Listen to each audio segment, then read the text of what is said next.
हाँ, सो हमें नया चैप्टर स्टार्ट करना है। बुक में चैप्टर का नाम क्या लिखा हुआ है?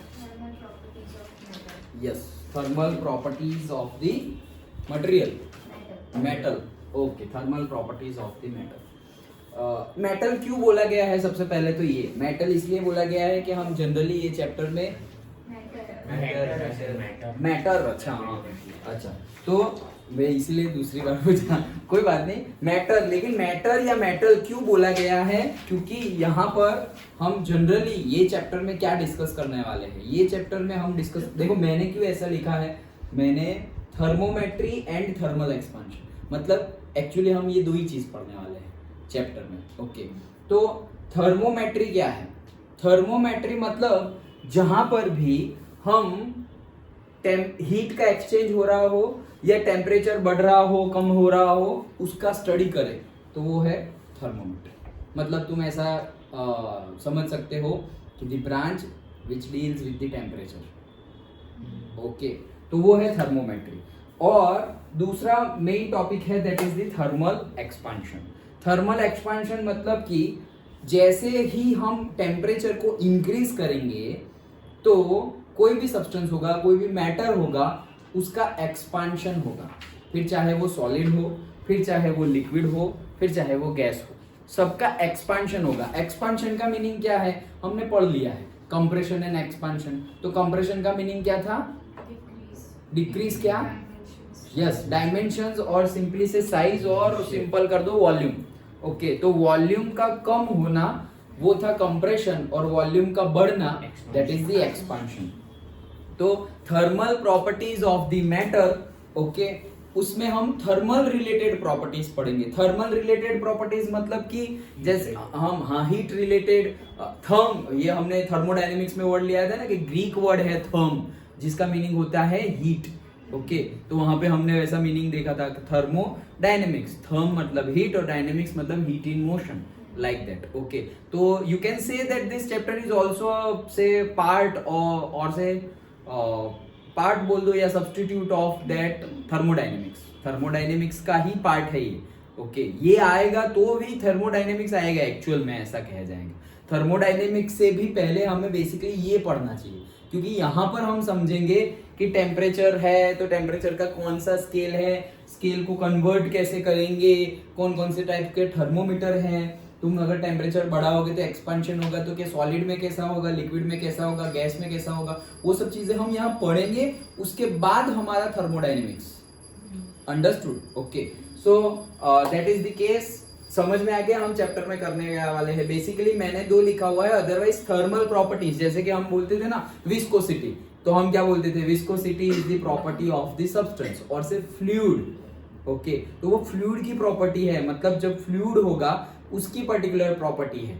ओके, वो क्या है? विस्कोसिटी। और वो भी जब वो रेजिस्टेंस ऑफर करेगा, तो रेजिस्टेंस कब ऑफर करेगा? जब फ्लो कर रहा है तब। ओके, तो वो फ्लूइड प्रॉपर्टी थी, ये थर्मल प्रॉपर्टी है, मतलब रिलेटेड टू टेम्परेचर और रिलेटेड टू हीट। तो thermal properties of the matter और से थर्मोमेट्री एंड थर्मल एक्सपेंशन, इसमें हम क्या समझने वाले हैं? ये चैप्टर में हम समझने वाले हैं जो भी टेम्परेचर रिलेटेड स्टडी हुई है, एक्सपेरिमेंट हुए हैं, जो फॉर्मूलाज है वो जहां जहां यूजफुल रहेंगे हमें, थर्मल एक्सपेंशन होगा उसके रिलेटेड क्या क्या प्रॉपर्टी है, जैसे थर्मल कंडक्टिविटी ले लो, किसी का रेजिस्टेंस बढ़ रहा है, रेजिस्टेंस कम हो रहा है, व्हाटएवर, सब कुछ हम डिस्कस करने वाले हैं। ओके, चलो तो स्टार्ट करते हैं हमारा चैप्टर से थर्मल प्रॉपर्टीज ऑफ मैटर और थर्मोमेट्री एंड थर्मल एक्सपेंशन। तो सबसे पहला ही हमें जो यहाँ पर बेसिक नॉलेज होना चाहिए चैप्टर में, दैट इज व्हाट?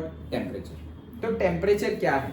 टेम्परेचर ही पहली हमारी थर्मल प्रॉपर्टी है, वो बताती है कि पर्टिकुलर एनवायरमेंट का और पर्टिकुलर सब्सटेंस का और पर्टिकुलर मैटर का कोल्डनेस और हॉटनेस क्या है।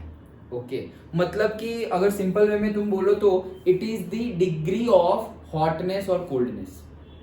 जब मैं इंजीनियरिंग कर रहा था तब हमारे ही कॉलेज में प्रोफेसर के इंटरव्यू लेने वाले थे, तो जो हमें पढ़ाते थे प्रोफेसर, वही प्रोफेसर ने अपना एक्सपीरियंस शेयर किया था कि हम क्या पूछते हैं। तो तब हमें सर ये चैप्टर समझा रहे थे, थर्मोडायनेमिक्स समझा रहे थे, ओके। और उसमें ये पर्टिकुलरली टॉपिक आया था, तो सर ने बोला कि मतलब बैचलर्स ऑफ इंजीनियरिंग कंप्लीट हो गया, फिर मास्टर ऑफ इंजीनियरिंग भी कंप्लीट हो गया, और फिर तुम इंजीनियरिंग कॉलेज में एज अ प्रोफेसर ज्वाइन होने के लिए इंटरव्यू देने जा रहे हो।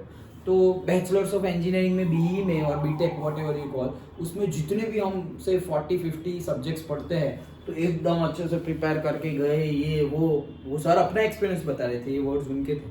तो सब लोग ऐसा प्रिपेयर करके आए थे, और फिर पहले रिटन टेस्ट हुआ, उसमें से थोड़े निकल गए एंड ऑल। फिर लास्ट में जब 1-on-1 इंटरव्यू हुआ, तो इंटरव्यू में सबसे ज्यादा किसी को नहीं आया वो सवाल था, व्हाट इज टेम्परेचर।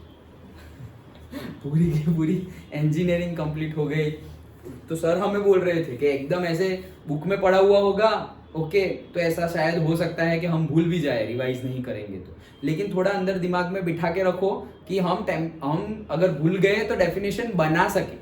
जरूरी नहीं है कि जब भी कोई तुम्हें पूछे, जैसे मैं अभी तुम्हें बोलूं कि what is second law, Newton second law of motion, तो जरूरी नहीं है कि जो बुक में सेंटेंस लिखा हुआ है वही सेंटेंस तुम बोलो, लेकिन तुम्हें अगर पता हो तो तुम बना के भी बोल सकते हो, ओके। कि जैसे कि भाई फॉर्मूला में क्या था, फॉर्मूला में था F इज इक्वल्स टू से, क्या था फॉर्मूला याद है? मैंने बोला था कभी भी Newton second law of motion में F is equals to m मत बोलना वो था चेंज इन मोमेंटम पर change in time, delta P by delta T, और P की वैल्यू रखोगे, क्या रखोगे, m इंटू वी, और v divided by delta T वो बन जाता था a, तो फिर वो बन गया m into a, okay. So delta change in दी, और से rate of change of momentum is directly proportional to the applied force, तो ये बना दिया, ये बना दिया। अभी बुक में जो भी लिखा हो ये सही है, इसके फुल मार्क्स मिलेंगे, ओके। तो वैसे समझो, ओके, समझ के फिर बुक में जो लिखा हुआ है, हम तो एग्जाम में अभी तो वही लिखने वाले हैं, लेकिन आज से 5 साल बाद कोई पूछेगा तो हमें थोड़ी याद होगा बुक में क्या लिखा हुआ है, तो थोड़ा बहुत हम बना सके वैसे समझ लो, ओके। तो टेम्परेचर क्या है? Temperature is the thermal property which describes the coldness और हॉटनेस ऑफ द बॉडी और द एनवायरमेंट। ये एक थर्मल प्रॉपर्टी है। टेम्परेचर क्या है? एक थर्मल प्रॉपर्टी है। क्या चीज किसके काम आती है? वो बताती है। क्या बताती है? दैट डिस्क्राइब्स द हॉटनेस और कोल्डनेस किसका? सब्सटेंस का और मैटर का, या तो फिर एनवायरमेंट का। एनवायरमेंट में भी अगर होल कंसीडर करें तो मैटर ही है। अंडरस्टूड? ओके।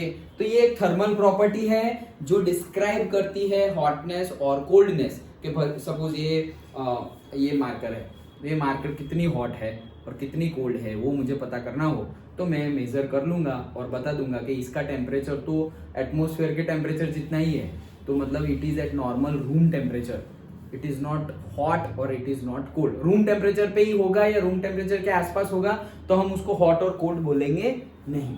अगर रूम टेम्परेचर के आसपास होगा तो, लेकिन रूम टेम्परेचर से बहुत कम है। सपोज मान लो मैंने इसको फ्रिज में रखा हुआ है और फिर लेके आया और किसी ने पकड़ा, सर ये तो ठंडा क्यों लग रहा है पेन? नॉर्मली तो पेन ठंडा नहीं लगता। बोला इसको मैंने फ्रीजर में गलती से रख दिया था, लाइक दैट। तो फिर इसका temperature suppose 10 degree Celsius show हुआ, तो वो 10 डिग्री सेल्सियस क्या है? Coldness of the body. Done? तो बताता है हॉटनेस और कोल्डनेस, डिग्री ऑफ हॉटनेस और coldness is known as temperature. Done? Okay. चलो, जैसे कि ये देखो, बॉयल वाटर कितने टेम्परेचर पे बॉयल होता है? वही करोगे तुम। कितने पे? ऑलवेज नहीं। क्यों? हाँ, तो एट 1 बार प्रेशर पे 100 डिग्री सेल्सियस पर बॉयल होता है। If you change the pressure then boiling temperature also will be change. Okay. जैसे कि अगर हम से माउंटेन पे चले गए, माउंट एवरेस्ट पे चले गए, हिमालय पे चले गए, तो वहां पर प्रेशर डाउन होगा या अप होगा? कम होगा। Yes, correct. तो वहां पर प्रेशर कम होगा। प्रेशर कम होगा तो बॉइलिंग टेम्परेचर भी क्या हो जाएगा? कम हो जाएगा। P is directly proportional to T। तो टेम्परेचर, तो वहां पर सपोज 95 पे भी बॉयल हो जाए, 90 पे भी बॉयल हो जाए, ऐसा हो सकता है। हो सकता है मतलब होता ही है। अंडरस्टूड? ओके। सो वैसे ही आंसर देना है हमेशा कि 100 डिग्री सेल्सियस पे 1 बार प्रेशर पे 100 डिग्री सेल्सियस पे वाटर बॉयल होता है। अच्छा, चलो, जैसे कि टेम्परेचर के बारे में हमने बात की। सपोज हमारे पास दो बॉडी है, body A and body B, और दोनों के टेम्परेचर डिफरेंट है। सेम की तो हम बात नहीं कर रहे, दोनों के टेम्परेचर डिफरेंट है, मतलब इसका टेम्परेचर भी अलग है, इसका टेम्परेचर भी अलग है। इसके टेम्परेचर को हमने नाम दे दिया T1 और ये बॉडी बी के टेम्परेचर को हमने नाम दे दिया T2। तो हम देख सकते हैं कि मैंने लिखा हुआ ही है क्या कि बॉडी ए का टेम्परेचर हाई है और बॉडी बी का टेम्परेचर लो है, मतलब T1 is the temperature of body A and T2 is the temperature of body B, तो T1 is greater than T2, ये मैंने बोला है। सो अगर T1 is greater than T2 मतलब temperature of the body A is greater than that of the temperature of body B, तो heat कहां flow होगी? मतलब हीट कहां फ्लो होगी? Higher to lower. ओके, जैसे हमने शायद कल या परसों ही बोला था कि whether it is temperature, whether it is say flow, fluid flow, whether it is say concentration of mass. जैसे कि यहाँ पर मैंने कोने में अगरबत्ती कर दी, तो अगरबत्ती का जो कॉन्सेंट्रेशन होगा, वो फ्रेग्रेंस का जो कॉन्सेंट्रेशन होगा, वो कहां से कहां जाएगा? जहां पे कॉन्सेंट्रेशन हाई है, मतलब जहां पे अगरबत्ती रखी हुई है, और जहां पे कॉन्सेंट्रेशन जीरो है, उसका कॉन्सेंट्रेशन जीरो है। एयर तो है लेकिन वो फ्रेग्रेंस का कॉन्सेंट्रेशन जीरो है, तो हायर टू लोअर पूरे रूम में वो फैल जाएगा बाय दी डिफ्यूजन। याद है ना?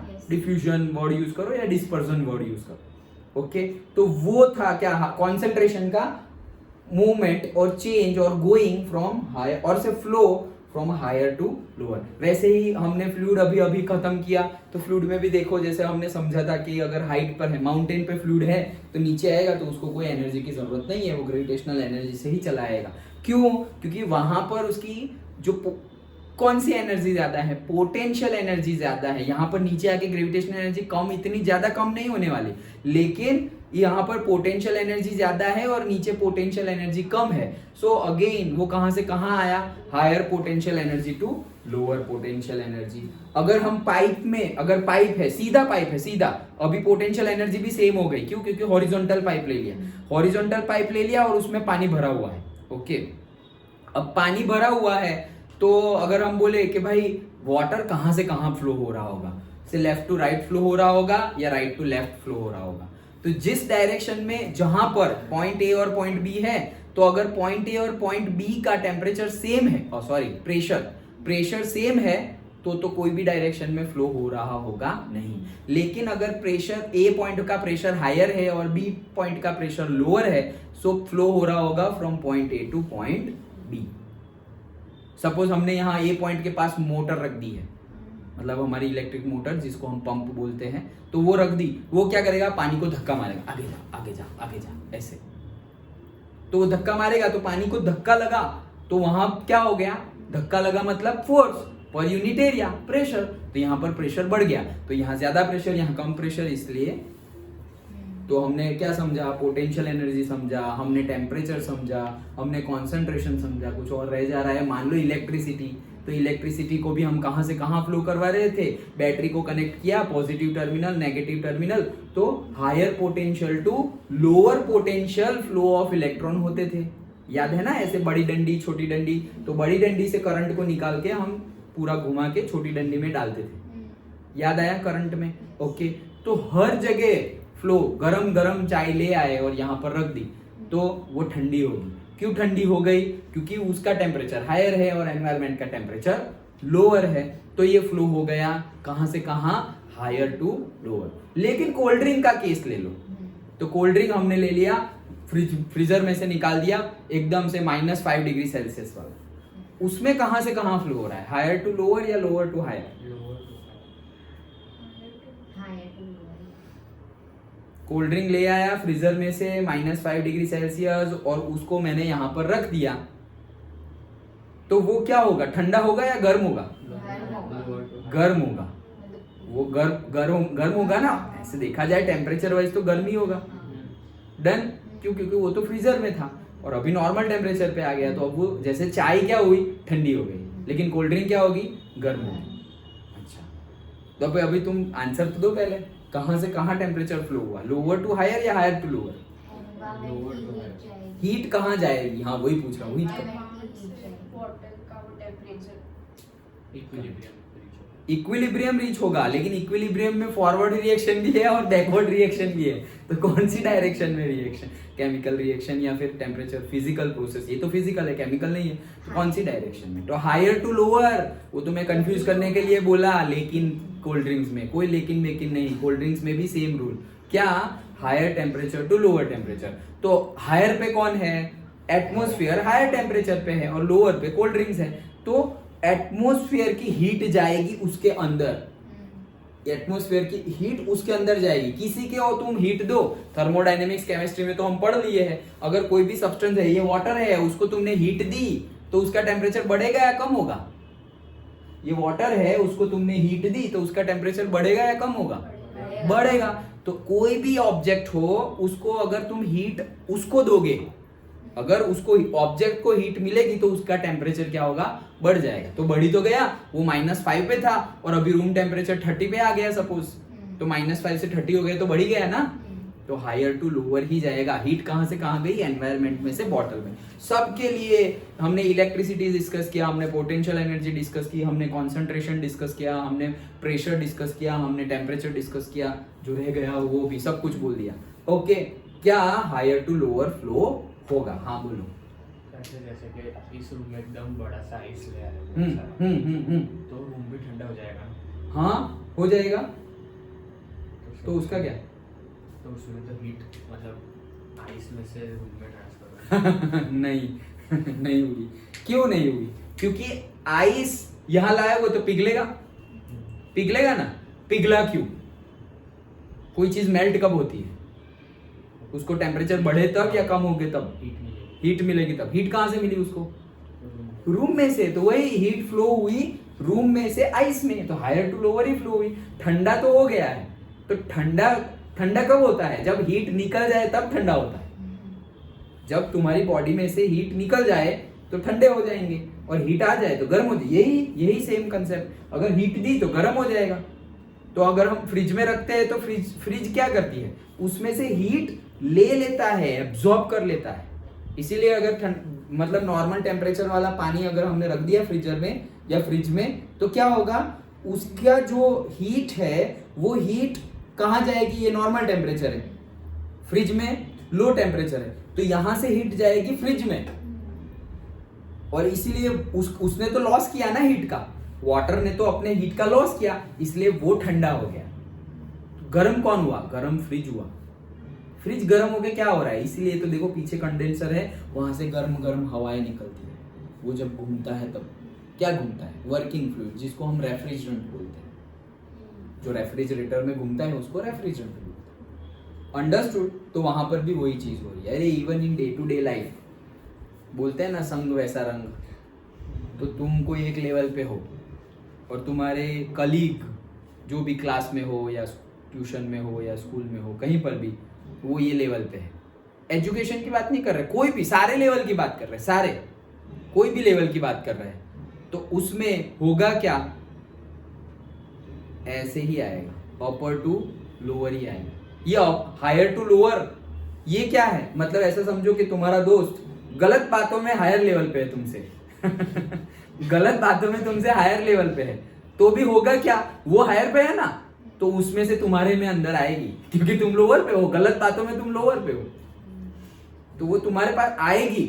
करना ना करना वहां तो चॉइस है ना। ये सब चीज तो नॉन लिविंग है, हम तो लिविंग है। हम तो कॉन्शियसली चूज कर सकते हैं कि अच्छा आया तो सही, लेकिन मुझे लेना है नहीं। कोई कुछ भी दे, जरूरी नहीं है सब चीज हम ले ही ले।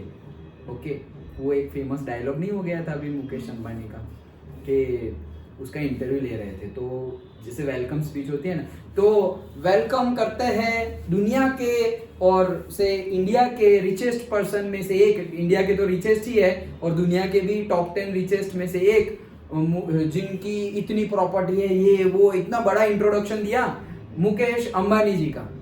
और फिर ऐसे ही किया, हाँ बस उतना ही। और फिर पहला ही क्वेश्चन पूछा, मैंने आपका इतना लंबा चौड़ा इंट्रोडक्शन दिया, आपको कैसा फील हो रहा है? कुछ नहीं, बस सिंपल। अरे लेकिन आपको कुछ तो फील हो रहा होगा। नहीं नहीं, मैं आपको सीरियसली नहीं लेता, ऐसा बोला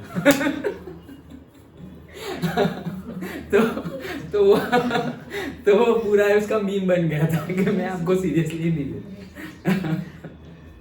अरे नहीं नहीं, मैं आपको सीरियसली नहीं लेता। तो वो अपने ऊपर है कि कोई तुम्हारी बहुत ज्यादा प्रेज कर दे या तुम्हें बहुत ज्यादा गंदा गंदा बोल दे, इट्स अप टू अस। वो एक स्टोरी सुनाई थी, याद हो तो मैंने 10th के इंग्लिश क्लास में, पता नहीं तुम्हें सुनाई ही होगी, फिर से एक बार फटाफट बता देता हूँ। क्या कि मैं तो याद करूँ, ओके। हाँ, एक बंदा आया, गौतम बुद्धा जी के पास आया और बोला कि मुझे, हाँ नहीं नहीं नहीं नहीं, ये कट कट कट, ओके, नई स्टोरी। क्या नई स्टोरी मतलब वही एग्जैक्ट स्टोरी याद आ गई। अभी तो मैं शायद कुछ और ही बना देता। मतलब तुम्हें कंक्लूजन वही मिलता। कंक्लूजन तुम्हें वही मिलता लेकिन स्टोरी नहीं बन जाती। हाँ, तो एग्जैक्ट स्टोरी क्या थी कि एक गुरुजी थे, ओके, और उनके डिसाइपल्स थे और वो हर गांव टू गांव जाते थे, सत्संग करते थे, सब समझाते थे, नॉलेज, आर्ट ऑफ लिविंग, मतलब कैसे रहना है, जीना है, कैसे सब कुछ समझाते थे। गांव, हर गांव जाके ऐसे समझाते थे। तो एक गांव में आए और वो गांव में आए और फिर सत्संग कर रहे थे। एक बंदा बैठा था, सत्संग वत्संग सुना सब, और फिर सब लोग चले गए और अभी थोड़े लोग थे भी, और उतने में ही वो आ गया और आके डायरेक्टली वो जो गुरु थे वो गौतम बुद्धा जी ही थे, ओके, लेकिन गुरु रखते हैं हम, ओके। तो वो ऐसे जैसे तैसे बोलने लगा, अरे यार तुम चोर हो, ये हो, वो हो, तुम्हारे मेथड से एक्चुअल में कुछ नहीं हो रहा है, ये सब ढोंग है, पाखंड है, ये वो सब कुछ से बोलने लगा। तो वो ऐसे चुप एकदम, इतना बोले कि जो इनके जो डिसाइपल थे ना वो गुस्सा होने लगे, ए तू किसके सामने बात कर रहा है, तुझे पता है कौन है ये, मतलब इतना, ये कितने हायर लेवल में है, कितना नॉलेज है इनके पास, ये वो। तो इतना गुस्सा होने लगे वो डिसाइपल्स, और वो तो ऐसे ही खड़े हुए हैं। और फिर इतने वो बोलता रहा, थक गया, अभी तो मैं जा रहा हूँ ऐसे करके चला गया, एकदम थक गया, सारा जो भड़ास था वो निकाल दिया, थक गया और चला गया। फिर डिसाइपल्स भी गुस्से में थे, जा तू ये वो, फिर वो चला गया। फिर एक डिसाइपल, सब डिसाइपल भी चले गए, उसके बाद गुरुजी भी चले गए। अब एक डिसाइपल से रहा नहीं जा रहा है, सब लोग चले गए, बस जो होना था वो हो गया, सब लोग अपने अपने घर, मतलब अपनी अपनी जगह पे चले गए। एक डिसाइपल से रहा नहीं जा रहा था, हो गया, गुरुजी कैसे, मतलब कितना भला बुरा कहा उसने, हमसे तो सुना ही नहीं जा रहा था, ओके, हमसे सुना नहीं जा रहा था, कितना भला बुरा कहा, और आपने उसको मतलब आंसर तो नहीं ही दिया, ना उसको समझाया, ना उसको बताया कि तुम जो बोल रहे हो वो गलत है, तुम्हारे पास जो इंफॉर्मेशन है वो गलत है, आप ऐसे नहीं है, कोई भी जस्टिफिकेशन नहीं दिया, कुछ आंसर नहीं दिया, कोई टाइप का रिएक्शन भी नहीं कि गुस्सा आ रहा है या कुछ, कोई रिएक्शन नहीं, कोई एक्शन नहीं, कुछ भी नहीं। क्यों ऐसा, आपने ऐसा क्यों किया? आपको जवाब देना चाहिए, ऐसे कोई भी कुछ भी बोल के चला जाएगा तो आप ऐसे एक्सेप्ट कर लोगे? तो तब फिर वो हंसे और बोले कि कोई तुम्हारे लिए एक गिफ्ट लाया है और वो गिफ्ट तुमने लेने से मना कर दिया, तो वो गिफ्ट का क्या होगा, कौन ले जाएगा? बोले जो लाया है वही ले जाएगा, और क्या। तो बोले बस वो मेरे लिए गालियों भरा गिफ्ट लेके आया था, मैंने लेने से इनकार कर दिया। फिर वो वापस उसी के पास रहा और चला गया। जब तुम एक्सेप्ट करोगे, ये समझाया था कि भले ही तुम कितना भी बोलते रहो, मैंने एक्सेप्ट ही नहीं किया, जब मैं एक्सेप्ट करूंगा कि तुम जो बोल रहे हो वो बात सही है, तब वो मुझे इफेक्ट करेगी ना। तुम्हें पता है, जैसे तुम रास्ते पे चल रहे हो और कोई ऐसे पागल, वो ऐसे किसी को पागल, वो पागल खुद है लेकिन सबको पागल, तुझे चलना आता है, तुझे ये करना आता है, ऐसे बोलते बोलते जा रहा है, तो तुम उसके ऊपर गुस्सा होगे क्या?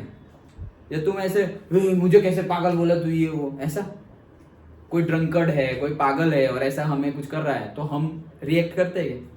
छोड़ो चलो आगे चलो, इनसे ज्यादा बातें नहीं करनी, इनसे दूर ही रहना है। हम चले गए, क्यों? क्योंकि तुम्हारे माइंड में था वो पागल है, वो ड्रंकर्ड है, पियक्कड़ है, और तुम चले गए। तो बस लाइफ में वैसा ही है, भले ही कोई दिखे कि वो पियक्कड़ नहीं है, लेकिन अगर कुछ ऐसा बोल रहे हैं तो अंदर ऐसे बता दो, हाँ पियक्कड़ है थोड़ा, पागल है, जिससे कि तुम बैलेंस रहोगे। या फिर कभी कोई लोग बीमार हो ना तो भी बहुत ज्यादा चिढ़ जाते हैं, तो तुम वो भी बोल सकते हो, बीमार है बेचारा, डायरेक्ट मत बोलना, नहीं तो ज्यादा गाली गलौज हो जाएगा। अंदर बोलना है कि बीमार है। So that is the thing, okay. Accept करना ना करना हमारे पास चॉइस है, इन लोग के पास चॉइस नहीं है। तो ये लोग क्या करेंगे, हायर टू लोअर चलता ही जाएगा। लेकिन ये हम बहुत बाहर निकल गए थे, कोई बात नहीं, वापस आ जाते हैं चैप्टर पे, ओके। तो हायर टू लोअर सब जगह अप्लाई होगा, even day to day life में भी अप्लाई होगा, जैसे मैंने बताया, ओके। इसीलिए तो बोलते हैं कि वैसे लोगों की कंपनी में रहो जिससे कि तुम्हें कुछ सीखने को मिले। मतलब अपने से सारे के सारे लोग अच्छी पोजीशन पे ही होने चाहिए। क्यों? क्योंकि जैसे कि तुम 2 ग्रुप में जा रहे हो, एक ग्रुप में जाओगे और तुम चाय नाश्ता करोगे तो वहां पे वो लेवल की बात होगी। दूसरे ग्रुप में जाओगे और वहां चाय नाश्ता, तुझे पता है बिग बॉस में कल क्या हुआ? तो फिर वही होगा। एक जगह पे बिग बॉस होगा, एक जगह पे विराट कोहली होगा, एक जगह पे नरेंद्र मोदी होगा। तो तुम कौन से ग्रुप में हो, उस अकॉर्डिंगली तुम्हारा नॉलेज बढ़ेगा और तुम्हारा कैरेक्टर भी वैसे बनता जाएगा। तो ऐसे हमें जो चूज करना होता है ना, बहुत ज्यादा वाइजली चूज करना है। लेकिन स्टार्टिंग में तो कुछ चूज करना होता नहीं है, फ्रेंड्स और ये सब बन जाते हैं। लेकिन जब पता चले कि भाई इसका इफेक्ट नेगेटिवली हो रहा है, तो ऐसा नहीं है कि छोड़ दो उसको, भाई फ्रेंड बन गया, अब कोई बात नहीं, फ्रेंड रहने दो, लेकिन उसकी इफेक्ट नहीं होनी चाहिए तुम्हारे ऊपर। फिर भले ही वो नरेंद्र मोदी की बात करे या बिग बॉस की बात करे, तुम्हारे दिमाग में तुम्हारा चलना चाहिए, उसका नहीं चलना चाहिए। क्योंकि कोई तुम्हारे दिमाग में नहीं घुस सकता, बाहर रह के जो बोलना हो जो करना हो कर सकता है, तुम्हारे दिमाग में कोई घुस नहीं सकता। उसके अंदर तो जो तुम्हें चलाना है वही चलेगा, अगर तुम कॉन्शियस हो। अगर तुम कॉन्शियस नहीं हो तो सब लोग आएंगे और वही चला के चले जाएंगे जो वो चाहते हैं। ओके, चलो ये फिलोसॉफी क्लास हो गया। अच्छा चलो, तो हायर टू लोअर ही टेम्परेचर फ्लो और से हीट फ्लो होगा। Done, okay. चलो, तो T1 ग्रेटर देन T2 है, अगर ये हायर है और लोअर है तो हीट कहां से कहां फ्लो होगी, 1 से 2 तक फ्लो होगी। डन। अच्छा, नेक्स्ट हम समझते हैं थर्मल इक्विलिब्रियम। अभी ही थोड़े टाइम हमारा इक्विलिब्रियम चल ही रहा है, ऑलमोस्ट बहुत ज्यादा कंप्लीट भी हुआ है। सो इक्विलिब्रियम में हमने समझा ना, पहले हमने उसमें समझा वो चैप्टर में फिजिकल इक्विलिब्रियम, फिर उसके बाद हमने समझा केमिकल इक्विलिब्रियम। तो इसको भी हम फिजिकल इक्विलिब्रियम के केस में डाल सकते हैं, जिसमें टेम्परेचर, 2 बॉडी है जो 2 बॉडी के टेम्परेचर में डिफरेंस है। तो अगर टेम्परेचर में डिफरेंस है, अगेन क्या होगा, higher to lower heat flow होना स्टार्ट हो जाएगा। अगर कोई बॉडी में से हीट बाहर निकल रही है तो वो ठंडा होना स्टार्ट हो जाएगी। वो ठंडा कब तक होगी, जब तक वो सामने वाले के टेम्परेचर पर ना आ जाए तब तक।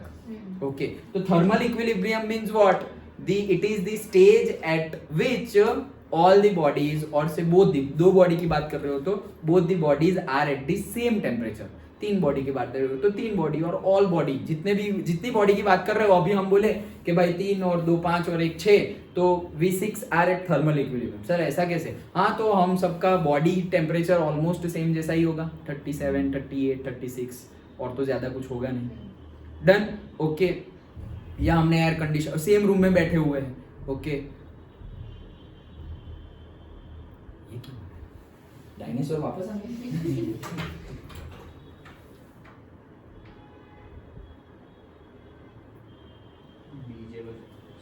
डीजे बज रहा है। ये डायनासोर बात कैंसल, हाँ, वो घर का आदमी भी हो सकता है। अच्छा चलो, तो समझ में आ गया थर्मल इक्विलिब्रियम मतलब क्या? ऐसा इक्विलिब्रियम, ऐसा स्टेज जब ऑल द बॉडीज और से बोथ द बॉडीज, जितने भी बॉडी हो वो सेम टेम्परेचर पे आ जाए, उसको ही, अगर सेम टेम्परेचर पे ही है तो हम उसको क्या बोलेंगे, it is at thermal equilibrium. मतलब सबके बीच का टेम्परेचर सेम है। और टेम्परेचर सेम रहे, वो प्रोसेस को कौन सी प्रोसेस बोलते थे? वेरी गुड, आइसोथर्मल, याद है ना। और वॉल्यूम कांस्टेंट रहे उसको, करेक्ट, और प्रेशर आइसोबारिक, यस, ओके चलो। और अगर एंट्रोपी कांस्टेंट रहे तो थर्मोडायनेमिक्स में मैंने थोड़ा ऐसे ही बीच में बोल दिया था, सिलेबस में नहीं था, लेकिन मैंने बोला था केमिस्ट्री के थर्मोडायनेमिक्स जब हम पढ़ रहे थे। एंट्रोपी कांस्टेंट रहे तो उसे बोलते हैं आइसेंट्रोपिक, वही है एंट्रोपी और उसके आगे आइसो, तो आइसेंट्रोपिक, ओके। और अगर एंथैल्पी कांस्टेंट रहे तो आइसेंथैल्पिक, ओके। नाम याद रह जाए वैसे ही, आइसेंथैल्पिक, आइसेंट्रोपिक, लाइक दैट, ओके। चलो, तो थर्मल इक्विलिब्रियम भी पता चल गया। अच्छा, तो हमने टेम्परेचर समझा, हमने थर्मल इक्विलिब्रियम समझा, हमने समझा कि हीट कहाँ से कहाँ फ्लो होगी, ऑलवेज हायर टू लोअर। अब हम जो हीट फ्लो होगी और जिसकी वजह से अगर बॉडी में हीट जा रही है तो टेम्परेचर बढ़ रहा है, अगर बॉडी में से हीट बाहर निकल रही है तो टेम्परेचर कम हो रहा है। तो टेम्परेचर तो एक प्रॉपर्टी है, तो प्रॉपर्टी होगी तो उसके यूनिट भी होंगे। जैसे कि लेंथ एक प्रॉपर्टी है, तो लेंथ तो हम कितने तरह से मेजर कर सकते हैं भाई, मीटर में मेजर कर लो, सेंटीमीटर में मेजर कर लो, मिलीमीटर में मेजर कर लो। तो वैसे ही टेम्परेचर हमारी प्रॉपर्टी है और उसको मेजर करने के लिए डिफरेंट डिफरेंट यूनिट्स है हमारे पास। तो हमें कौन कौन से, इतने ही है ऐसा नहीं है, इसके अलावा एक और यूनिट भी है, रैनकाइन।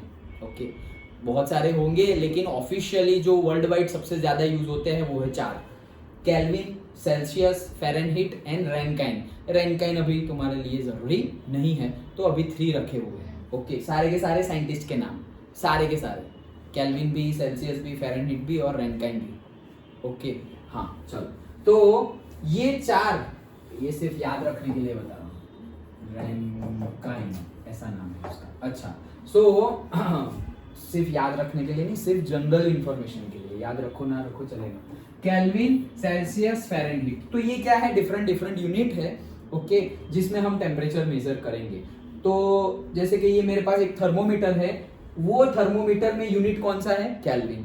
दूसरा थर्मोमीटर है उसमें यूनिट है सेल्सियस, और तीसरा थर्मोमीटर है उसमें टेम्परेचर है फ़ारेनहीट। तो कई बार ऐसा होगा कि तुम्हें गिवन होगा थर्मोमीटर सेल्सियस का और तुम्हें पूछा है कि भाई केल्विन में क्या हो रहा होगा, तो तुम्हें कन्वर्जन करना पड़ेगा। वो कन्वर्जन बाद में समझते हैं, लेकिन इसके बाद समझते हैं। लेकिन यहाँ पर हमें मेनली क्या समझेंगे, थर्मोमीटर मतलब ये जो स्केल है हमारा, इसको स्केल बोलेंगे। जैसे कि kelvin scale, Celsius scale, Fahrenheit scale. Scale मतलब वही यूनिट। ओके, तो सबसे पहले तो इसके फिक्स्ड पॉइंट डिसाइड करते हैं, फिक्स्ड पॉइंट। ओके, इसके फिक्स्ड पॉइंट डिसाइड करते हैं। तो फिक्स्ड पॉइंट, सबसे पहला फिक्स्ड पॉइंट कौन सा होता है, से लोअर फिक्स्ड पॉइंट, जिसको शॉर्ट में लिख दिया है LFP।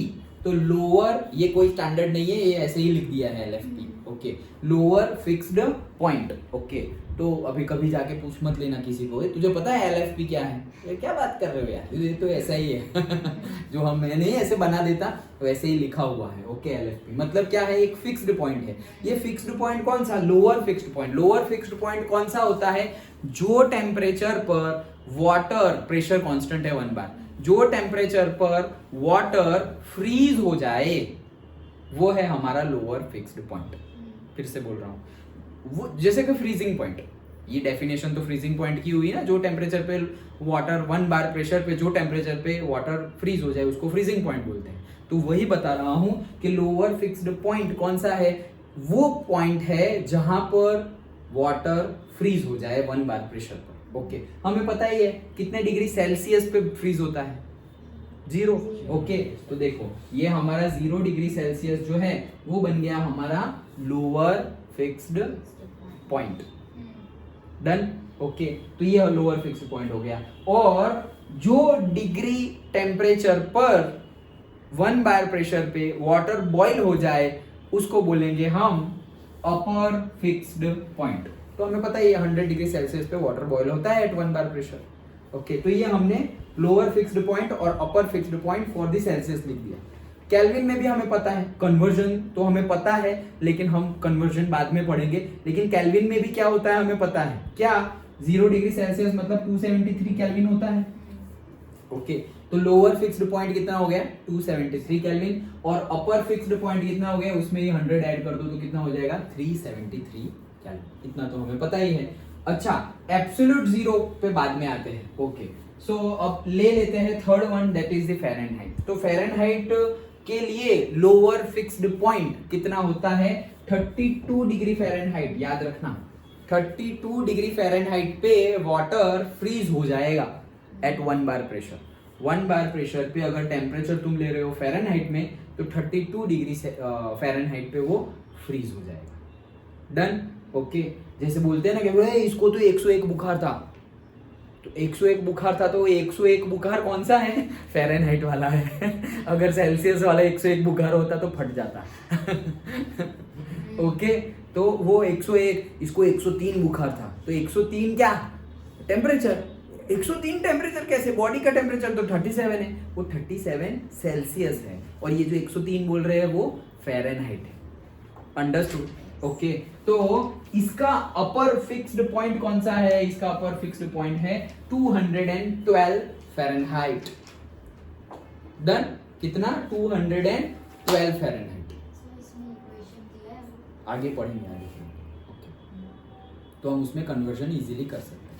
ओके, इतना समझ में आ गया। नया चीज तो सिर्फ इतना ही है, क्या कि 32 डिग्री फ़ारेनहाइट फ्रीजिंग पॉइंट होता है 1 बार प्रेशर पर वाटर का, और 212 याद रखना कितना है? 212। तो 212 मतलब कितना हुआ? 180 का डिफरेंस है। कितने का? 180। यहाँ पर देखो 100 का डिफरेंस, 273 373। यहाँ पर देखो 100 माइनस 0 100। यहाँ पर देखो 212 माइनस 32, तो 2 गया तो 210 है, 210 में से 30 गया तो 180। तो 180 का डिफरेंस है ये, याद रखना। अगर भूल भी जाओ और दोनों में से एक भी याद हो, यार 212 था नीचे का नहीं याद आ रहा है तो 180 माइनस कर लो, या 32 याद है ऊपर का नहीं याद आ रहा है तो 180 प्लस कर दो। ओके, याद रहना ही चाहिए, ये तो सिर्फ केस बता दिया। Okay, so 32 degree Fahrenheit and 212 degree Fahrenheit. फिर एक बात है हमारा क्या? Absolute zero temperature. तो वो याद हो तो हमने थर्मोडायनेमिक्स में भी डिस्कस किया था, ये केमिस्ट्री के थर्मोडायनेमिक्स में हमने डिस्कस किया था। क्या? थर्ड लॉ ऑफ थर्मोडायनेमिक्स, 1 2 नहीं, थर्ड लॉ ऑफ थर्मोडायनेमिक्स की ऑब्जेक्ट की entropy at absolute zero temperature हो जाती है जीरो। हमने समझा था कि एंट्रोपी कंटिन्यूअसली इंक्रीज होती है, लेकिन एब्सोल्यूट जीरो टेम्परेचर पर ऑब्जेक्ट की एंट्रोपी क्या हो जाती है? एंट्रोपी क्या है? Degree of randomness. मैंने बोला था ना, ऐसे थोड़ा समझ में आए वैसे याद रख लो, फिर बुक की डेफिनेशन तो हम लिख देंगे। बुक का ना याद आए तो इतना तो लिख ही देना है कि रैंडमनेस जितनी ज्यादा उतनी एंट्रोपी ज्यादा, और जितना स्टिलनेस ज्यादा उतनी एंट्रोपी कम। डन? ओके, तो अगर नॉर्मल टेम्परेचर पे और नॉर्मल प्रेशर की बात करें तो सॉलिड, मेरे पास सॉलिड है, लिक्विड है, और से मेरे पास आइस है, वाटर है और स्टीम है, तो किसकी एंट्रोपी ज्यादा होगी रूम टेम्परेचर पर? स्टीम की। क्यों? क्योंकि वो स्टेबल नहीं है, रैंडम ज्यादा है, भाग रहे हैं वो लोग। ओके, तो उसकी एंट्रोपी ज्यादा होगी। ओके, तो एब्सोल्यूट जीरो टेम्परेचर वही है जिस टेम्परेचर पर एंट्रोपी जीरो हो जाए। तो ये है हमारा कितना? -273 डिग्री सेल्सियस। यहाँ पर है 0 केल्विन और यहाँ पर है 459 डिग्री फ़ारेनहाइट। डन? ओके, सब कुछ माइनस में, ये माइनस में नहीं है, ये माइनस में नहीं, 0 केल्विन है, क्योंकि वो तो ऑलरेडी 273 था।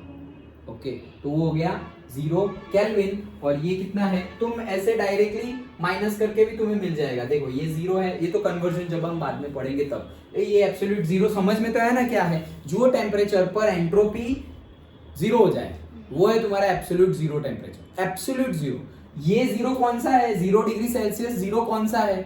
0 डिग्री सेल्सियस। 0 क्या है? हमारा एब्सोल्यूट जीरो नहीं है, किसी के रिस्पेक्ट में 0 है। जैसे कि प्रेशर है भाई, 1 बार रखा तो ही 0 है वो, अगर प्रेशर चेंज कर दिया तो वो 0 चेंज हो जाएगा। अंडरस्टूड? एब्सोल्यूट जीरो मतलब तुम प्रेशर चेंज करो कोई फर्क नहीं पड़ेगा। एब्सोल्यूट जीरो पे तुम प्रेशर चेंज करो कोई फर्क पड़ेगा नहीं। अंडरस्टूड? ओके, तो उसके बारे में जब आएगा डिटेल्ड में तब पढ़ेंगे, अभी तो हमने ये सिर्फ यहाँ लिखा हुआ है तो मैंने तुम्हें बता दिया। ओके, सो टेम्परेचर क्या है? 0 kelvin absolute zero temperature. 0 kelvin -273 degree Celsius -459, number भी याद रह जाए, ऐसा है 459। ओके, 456 नहीं, 459, 6 लिख दोगे तो भी कोई फर्क ज्यादा पड़ेगा नहीं, 56 और 59 चलता है। ओके, समझ में आ गया? तो यहाँ पे हमने स्टार्ट किया, इंट्रोडक्शन समझा, थर्मोमेट्री वर्ड क्या यूज किया था? Thermometry and thermal expansion. Okay, तो देखा मैंने बोला थर्मोमेट्री मतलब हीट एक्सचेंज और टेम्परेचर रिलेटेड स्टडी। तो देखो ना, टेम्परेचर रिलेटेड स्टडी तो कर रहे हैं, तो ये हो गया क्या? थर्मोमेट्री। और आगे हम पढ़ेंगे थर्मल एक्सपांशन। जैसे कि वहां पर हमने नहीं, मैकेनिकल प्रॉपर्टीज ऑफ सॉलिड में ऐसे वायर है, उसके ऊपर हमने वेट बढ़ा दिया तो वायर में खिंचाव आ रहा था, टेंशन बढ़ गया था। ओके, फिर हमने निकाला कि भाई इसका स्ट्रेस इतना है, इसका स्ट्रेन इतना है, तो वो सब मैकेनिकल प्रॉपर्टी थी। तो वैसे ही सब हम यहाँ पर एक्सपेरिमेंट करेंगे। टेम्परेचर बढ़ा, ओ इसका वॉल्यूम बढ़ गया, ओ इसकी डेंसिटी कम हो गई, इसकी डेंसिटी बढ़ गई। ओके, तो वो सब हम क्या बोलेंगे फिर थर्मल एक्सपेंशन में देखेंगे कि टेम्परेचर बढ़ाने से ये जो थर्मल एक्सपेंशन हो रहा है तो किसका हो रहा है, किसका ज्यादा हो रहा है, कम हो रहा है, उसके साथ साथ कौन से दूसरी प्रॉपर्टी चेंज हो रही है, वो सब हम ये चैप्टर में समझेंगे। तो अभी तो हमने थर्मोमेट्री स्टार्ट कर दिया है, टेम्परेचर का सब स्टडी कर रहे हैं, समझ में आया? पक्का? ओके, चलो आगे बढ़ते हैं।